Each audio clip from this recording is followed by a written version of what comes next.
and welcome to Beyond Damascus, the show where encounter meets mission. My name is Dan Dimite, and I'm joined here in the illustrious Damascus Media Studio with my good friends, Brad Piron yes, sir. And Aaron Richards. Hello, gentlemen. Are you ready for another episode of Beyond Damascus? I can't wait. It's going to be the best one yet. All right, friends, if you listen and you're interested, if you're new at listening, I guess, this is in the show we like to do a question of the week from you, our audience, where we give our 2 cents, and then we give a mission of the week on how you can take the answers from that question into a missionary lifestyle beyond this episode.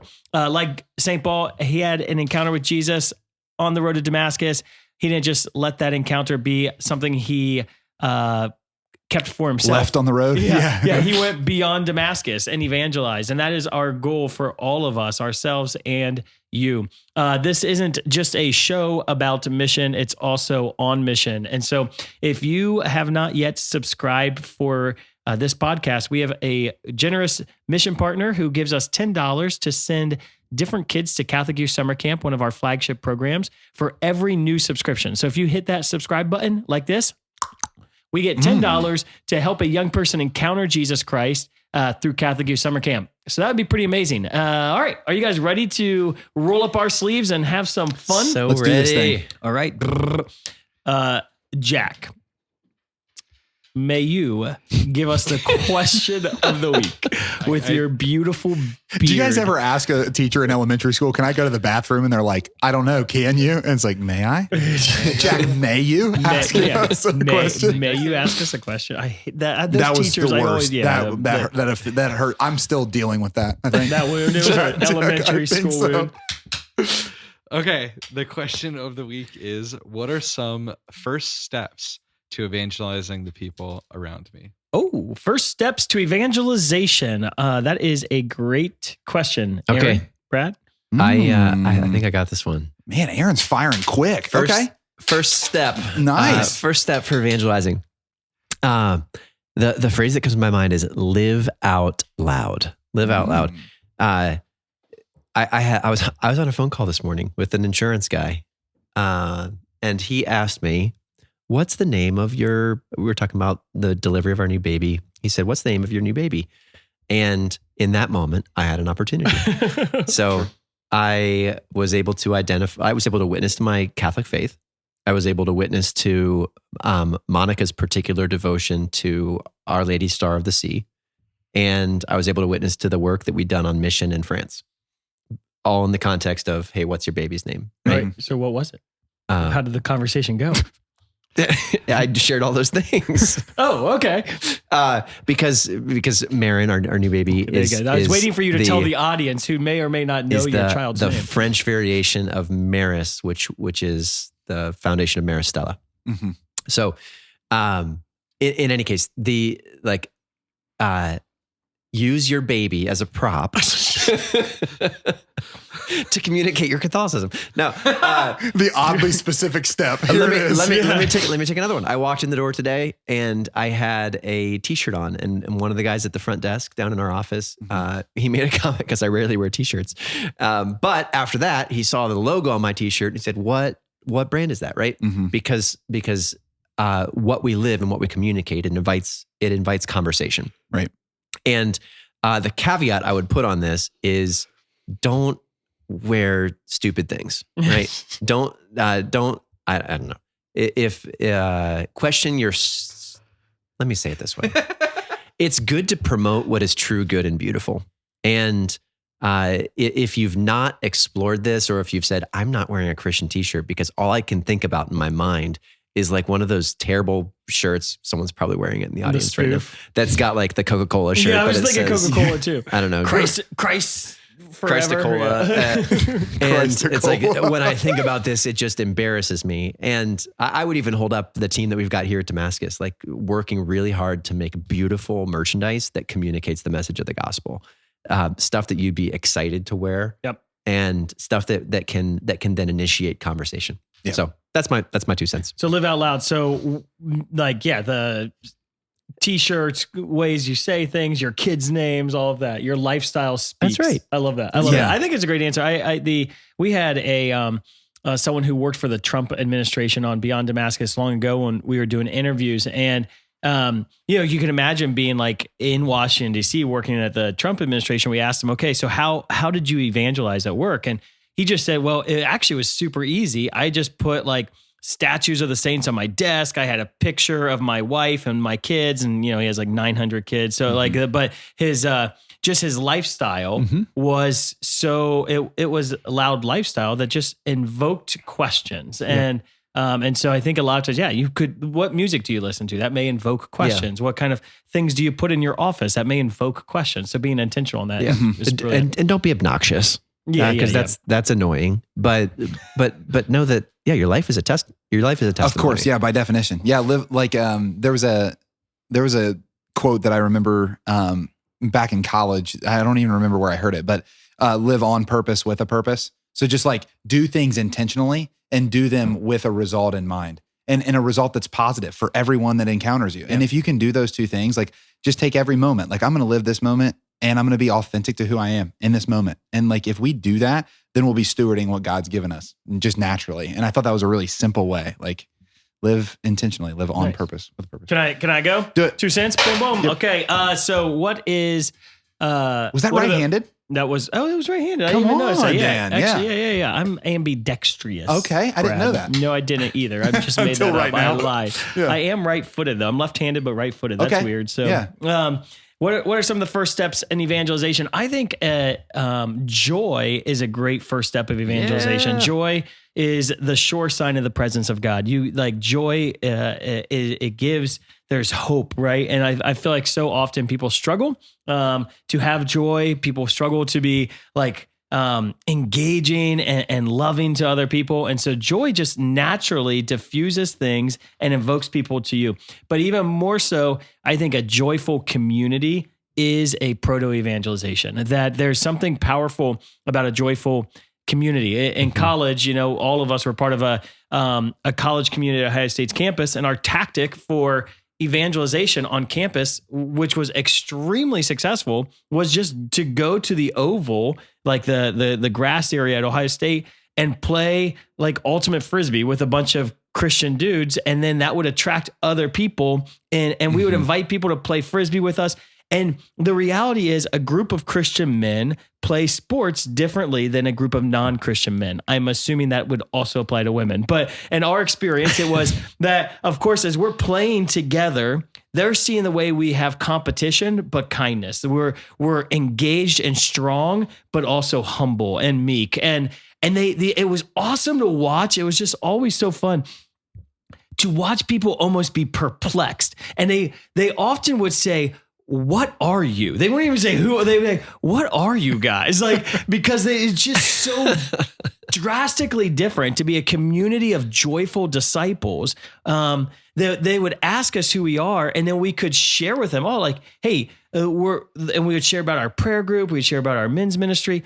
And then we would invite them over for, to have like pizza or a cookout at our house. And it was such a simple way just to invite people into community. So I think a joyful community out in public that is inviting people in makes a massive difference in evangelization. And then invite people in and then invite them to the next step, right?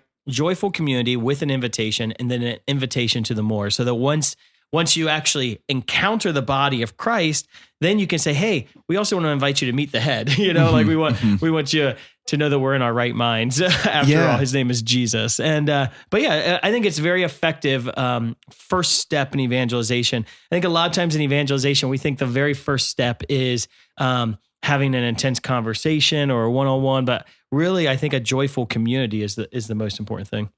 I agree. Yeah. It breaks down walls. And joy is just so different. I think that's like the miracle of joy is that it always pronounces itself as different. I think if you're wondering like, how do I live out joy? Think about like any circumstance you've been in where the conversation is flat or going in a negative direction, and imagine trying to build it up.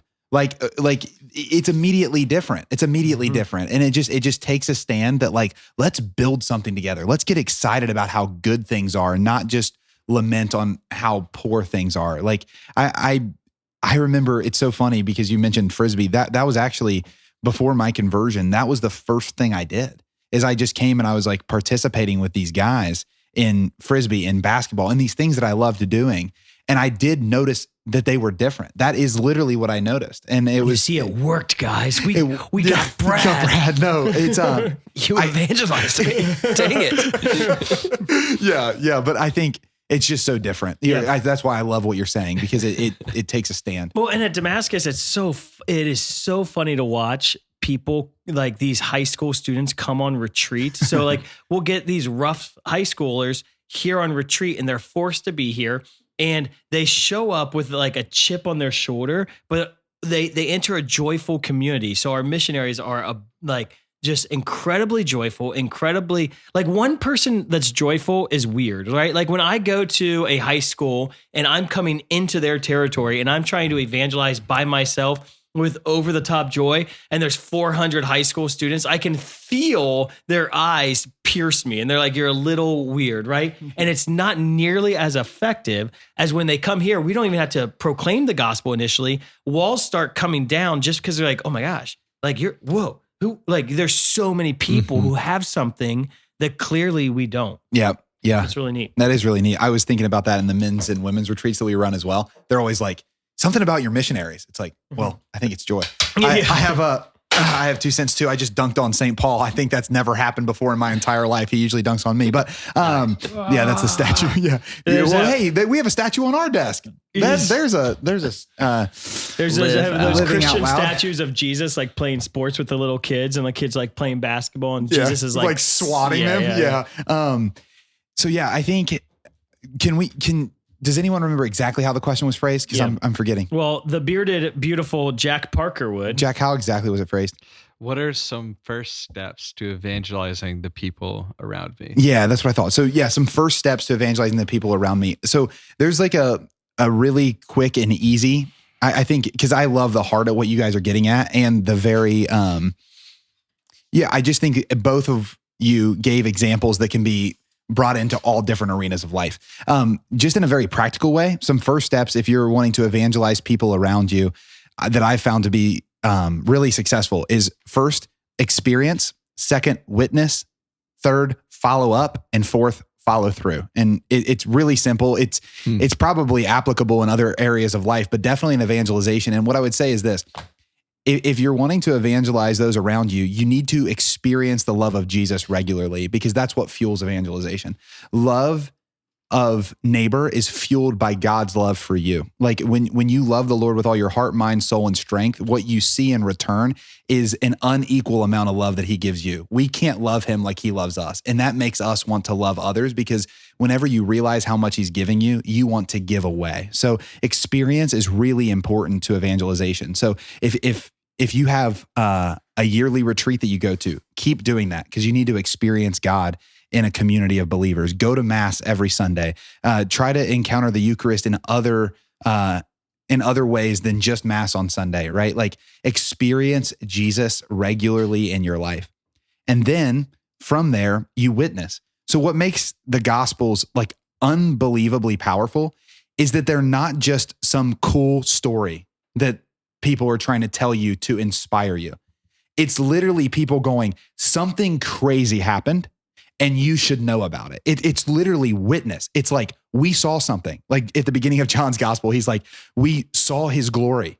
Like, and it seems like John can be flowery, but it's like, no, like I was on the mountain of transfiguration and saw something crazy that changed my life, and I will never be the same. You know, he's witnessing. The Gospels witness. The New Testament witnesses. It's not like every other book that you read that has a story to it. It's grabbing you and saying like something happened. That's what Paul's doing. That's why he usually dunks on me. But I think experience to witness. So then like that experience I have in prayer, I'm then just witnessing it to the world. Like, yeah, the Lord loved me so much in a situation like that. Can I pray for you? Because if he can do that for me, I know he can do it for you. Like now all of a sudden I'm living outside myself just because of the experience that I had and my knowledge that I needed to witness that. If it was as good as what it's presenting itself to me as, it's going to be that good for someone else. Then I witness. Then from there though, you want to follow up on that witness. So like let's give well, and then follow through. Let me just keep describing, and then I'll give an example. So like follow up. So when I witness, I want to like follow up and say like, ask even an immediate question of like, how does that resonate with you? Does that, what's your experience of faith been like? You know, when you witness, follow up, because it humanizes the conversation and immediately roots it back in relationship. It's not me to you, it's us together, right? So follow up matters for that reason. And then follow through. Like one of the biggest issues in the church, and we've talked about it on this podcast before, is we've had people that claim to experience Jesus, witness to him, they follow up with people about him, but then when you look at their lives, they don't follow through. They're not living lives that look like Jesus's life. And that is devastating, because you're following up, you're building this relationship. And then what Paul says is imitate me as I imitate Christ. Like watch my follow through, like watch my life, you know? And so those steps will be huge. And I think you can tie in joy and living out loud to all of them. But like an example, right? So let's say I'm in prayer and I experience the Lord's love for me in the story of the Good Shepherd. And I'm just like, oh man, he's gonna leave the 99 and find the one. And he found me. And man, I love that he loves me like that. Then I go into the world and I witness. And how am I going to witness? Well, I'm reflecting on that. And you know, there's that person at work that always eats lunch by themselves. Like Jesus would find that one. And I've never done that. I'm going to do that today. I'm going to witness to what I experienced. Okay, now I witness to it. And then I'm in that with it. And then after that, someone asks me, hey, I saw that you grabbed lunch with so-and-so. That was different. And maybe they're even like hinting towards making fun of that person. And you're just like, your follow-up is, you know, I was just thinking to myself, like, we're spending all of our time here and I've actually never gotten to know them. And I thought it would be really cool to get to know them differently than how I know them in our work context. And now all of a sudden the person that you're talking to is like, okay. And then they're going to watch. And when you follow through the next day and you, instead of going to them at their table, invite them to the lunch table everybody's at, now all of a sudden in a very simple way, and again, this can be way more extraordinary than this, and it can even be more ordinary than this, but this is at least something that could happen. Now, all of a sudden, you followed through on it, and they're like, something's different there. That gives opportunity for presentation of the gospel, obviously, because it's living the gospel out. So again, experience, and then witness, and then follow up, and then follow through, rinse and repeat. That's very thorough, Brad. Yeah, try. Well, yeah, it's kind of like the missionary program, like what we do, you know.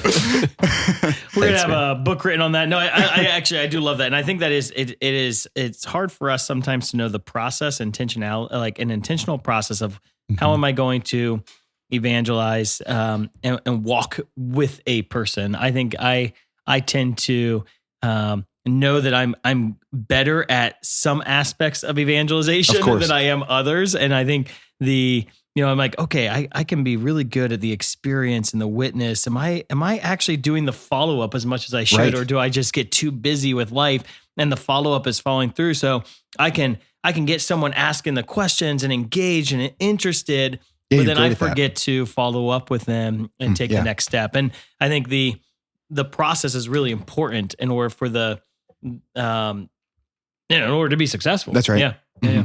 Yeah, I want to also just invite, like, don't overcomplicate it. Like this is very, like, it's just like, go into prayer, live out your prayer, make sure you follow up to not leave the person hanging, and then live out your prayer for the rest of your life. You know, like it can be internalized. I know I'm presenting it very matter of factly, but like it's easy to get this as a habit. It's really easy to get this as a habit if you start doing it intentionally for a little while. I love that word habit. You know, you've got to build discipline in your life around structure. Definitely. So results don't come by accident, usually. I would say too, just in that, not to objectify people through the process. So they're people, not targets. And so we're sharing the good news with them, and but ultimately what we're trying to do is bring them into the community of believers. And so we're not trying, like, we're welcoming them into a community. We're not trying just to win a project that, I evangelize this person. Yeah, I do think, we're not big game hunting. So that and it does matter. But this is what I've always